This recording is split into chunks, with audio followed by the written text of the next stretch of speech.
श्री क्षेत्र कोकटनूर बेळगाव जिल्ह्यातील अथुनी तालुक्यातील एक छोटेसे गाव. कोकटनूर येथील यल्लम्मा देवीचे मंदिर हे शक्तिपीठ असून तेथे रेणुका मातेचा वास आहे, जिथे परशुरामाची आई म्हणून ओळखल्या जातात. हे मंदिर कर्नाटक महाराष्ट्र सीमेवर असल्याने दोन्ही राज्यातील भाविकांसाठी महत्त्वाचे तीर्थक्षेत्र आहे. डिसेंबरमधील यात्रेसाठी हे विशेष प्रसिद्ध आहे, जिथे जोगती जोगतिणी अंधश्रद्धा निर्मूलन प्रथांची चर्चा असते. रेणुका देवी जमदग्नी ऋषींच्या पत्नी अतिशय प्रतिव्रता होती. ती वाळूचे मडके बनवून आणि सापाचा पाठलाग करून पाणी आणत असे.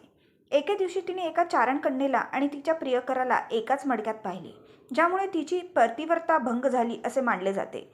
जमदग्नी ऋषींनी परशुरामास आईचे मस्तक उडवण्यास आज्ञा दिली, ज्याचे पालन परशुरामाने केले. नंतर परशुरामाने आईला पुन्हा जिवंत केले. जोगती हे यल्लम्मा देवीचे भक्त असतात, जे देवीच्या नावाचा जय जयकार करतात. खास वेशभूषात भिक्षा मागतात. त्यांची परंपरा या ठिकाणी जोरात चालते.